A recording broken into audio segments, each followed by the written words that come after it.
todos bem-vindos ao Instituto de Linguagem Bíblica. Eu sou o William Orlandi e nós estamos na nossa série aqui, nosso curso sobre interpretação bíblica com o livro 40 Questões para se Interpretar a Bíblia, do autor Robert Plummer, publicado em português pela Edições Fiel, pela editora Fiel, ok? E pessoal, este vai ser a nossa terceira pergunta, terceira aulinha aqui.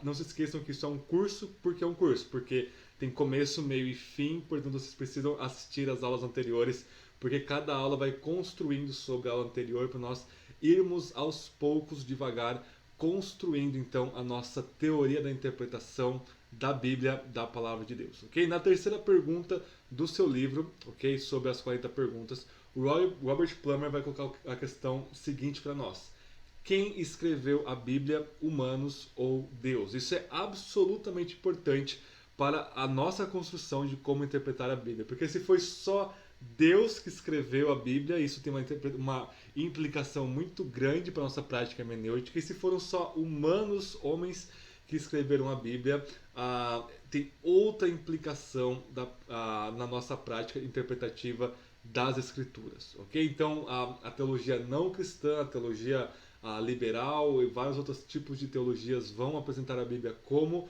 um texto meramente humano nesse sentido, ok? Mas a ortodoxia cristã, bíblica, histórica, vai afirmar que a Bíblia ela é tanto palavra de Deus quanto palavra de homens, e a relação então dessa dupla autoria ela é extremamente complexa no debate histórico dessa questão da doutrina da inspiração das Escrituras, ok? E aí nessa pergunta, lembrando que o nosso curso eu não vou exaurir ou ficar lendo muito sobre o livro, eu vou trazer outras questões para vocês fazerem o seguinte: comprarem o livro, que eu vou deixar na descrição aqui abaixo, ok? E aí na leitura do livro, junto com as aulas, vocês vão ter uma amplificação ainda maior dessas questões para vocês, ok? Então ele vai dar vários tipos de teorias ali sobre interpretação, até que ele chega na que nós cremos, que é a inspiração verbal, plenária, que cada palavra da Bíblia ela é inspirada por Deus,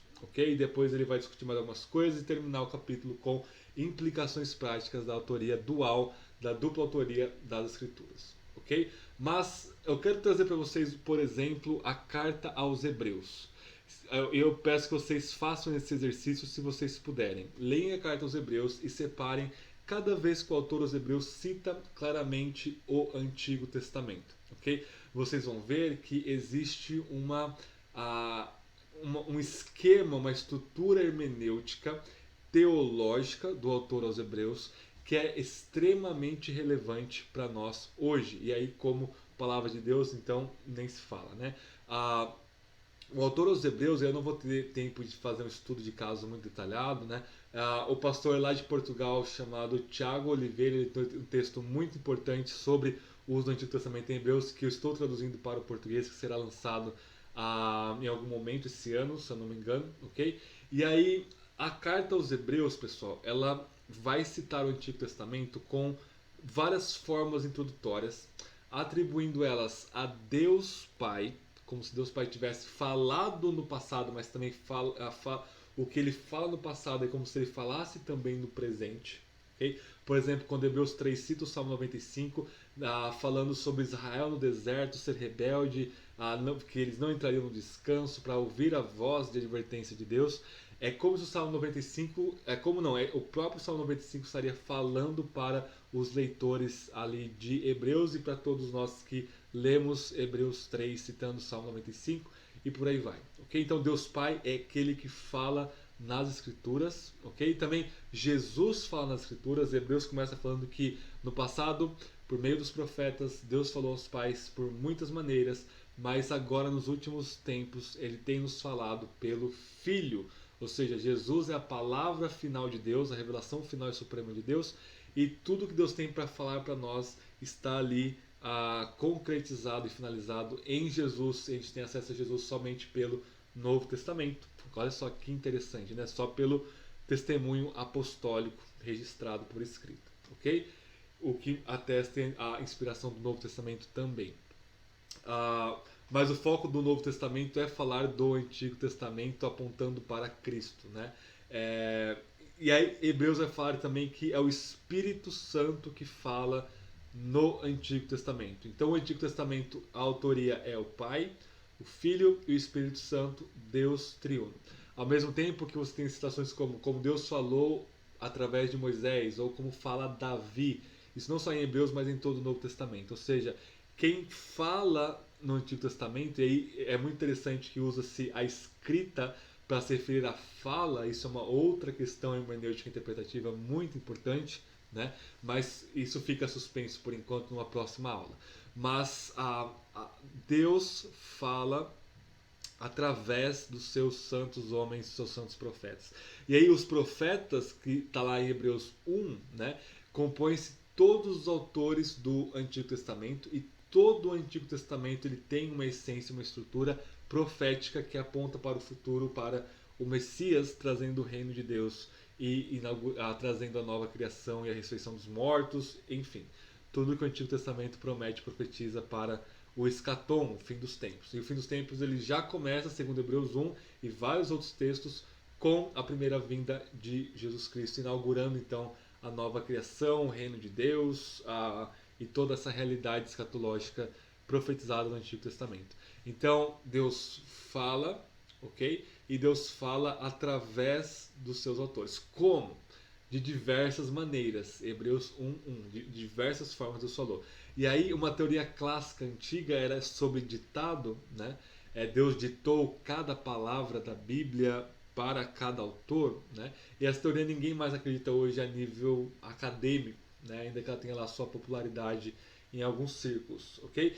Mas não há nada de errado com o ditado em si, porque algumas porções da Bíblia realmente foram ditadas tintim por Deus. Só que se a gente fala que toda a Bíblia é assim, é um reducionismo, porque às vezes a gente está vendo nossas aulas de teologia bíblica do Gerhard dos Voss também, que Deus usa da experiência dos autores humanos, ele usa do conhecimento, da cultura dos autores humanos, da língua dos autores humanos. Não existe nada mágico no hebraico, no aramaico, no grego, é apenas a língua que eles falavam, ok? É por isso que Deus se revelou, porque Deus quer se fazer conhecido, tudo bem?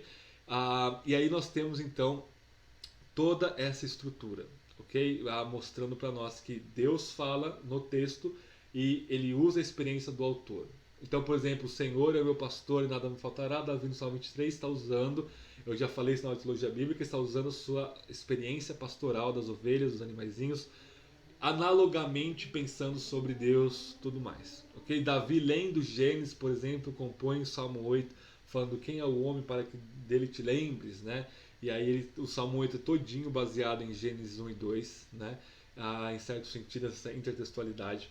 Então Deus fala de diversas formas. Ele fala com diversos gêneros literários, como poesia, narrativa, lei, provérbios, literatura profética, literatura apocalíptica e outras literaturas que se encontram aí no Antigo Testamento, ok? E também no Novo Testamento nós temos cartas, tem seções de cartas também no Antigo Testamento, poucas, né? A literatura apocalíptica de João, os Evangelhos, que são um gênero extraordinário, né? E as cartas em geral. Mas Deus falou de diversas formas, de diversas maneiras, ele se revelou de diversas maneiras, como sonhos, visões, palavras audíveis, impressões na experiência, usando a meditação bíblico-teológica do autor bíblico para isso. Então nós temos uma grande diversidade de modos de inspiração na palavra de Deus, na própria palavra de Deus, mas isso apenas mostra o quão rico é a diversidade da Bíblia dentro dessa unidade teológica absoluta, ok? Então isso traz diversas implicações para a nossa prática hermenêutica, para a nossa interpretação bíblica. Uma delas que o Plummer coloca para nós é que a intenção do autor humano é um bom ponto de partida, estando de cabeça aqui, né, para a nossa tarefa interpretativa. Ou seja, o autor, nós muitas vezes subjugamos e diminuímos e subestimamos o autor humano, porque a gente acha que nós temos uma hermenêutica melhor, uma hermenêutica mais sofisticada, mas isso é tudo besteira iluminista, modernista, ok? Os autores humanos, eles tinham conhecimento do bíblico que veio antes deles, né? Extremamente aguçado, muito mais do que nós, por exemplo, que nascemos numa cultura, né, não literariamente bíblica, né? E eles então tinham esse imaginário bíblico mergulhado e batizado na Bíblia, e eles conheciam muito da palavra de Deus que veio antes, e eles tinham essa consciência de que eles estavam escrevendo e fazendo parte de um plano maior de redenção de Deus sob inspiração divina, ok? Então, algumas partes o autor humano vai falar que ele é ignorante sobre aquilo. Por exemplo, Daniel tem algumas partes que fala que ele não sabe, não era pro tempo dele, e portanto é para selar o livro e esperar, né? Então o autor humano sim, ele tem os seus pontos de ignorância, ok? Mas via de regra o texto não é menos do que o autor humano intencionou, teve a sua intenção, mas ele é mais porque nós temos autoria divina. É por isso que nós estamos tendo o curso de Teologia Bíblica do Ricardo Voss, para nós vermos o escopo canônico de um todo. Okay? Então, uma das práticas, uma das implicações é que, por a palavra ser de Deus, ela é uma unidade de Gênesis e Apocalipse. Nós precisamos ler cada passagem à luz do todo dos 66 livros, né?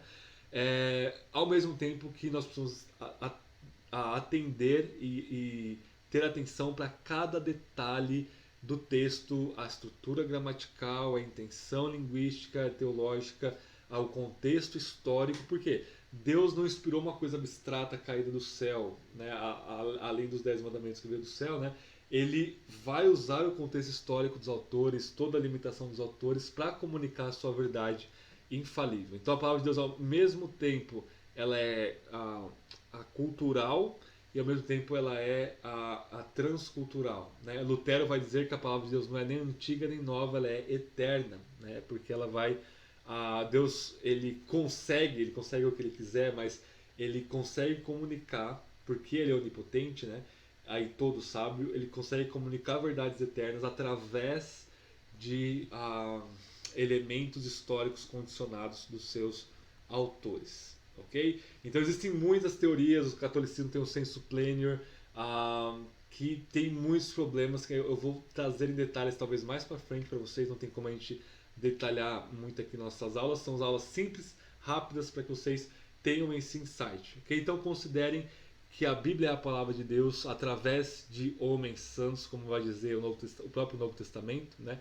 E isso tem muitas implicações interpretativas que nós vamos desdobrando isso ao longo do semestre.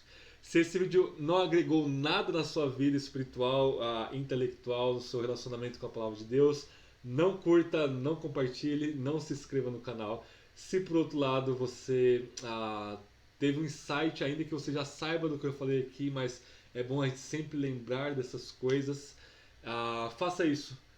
Dê um feedback para nós aqui do Instituto, se inscrevendo no canal, comentando aqui o que você está achando dessas 40 perguntas. As primeiras são bem tranquilas, depois elas vão aumentando o grau de dificuldade e de complexidade, né? E a gente sempre vai trazer de uma forma bem simples sempre para vocês. E é isso, pessoal. Deus abençoe vocês. Até a nossa próxima aula de 40 questões para nós interpretarmos a palavra de Deus.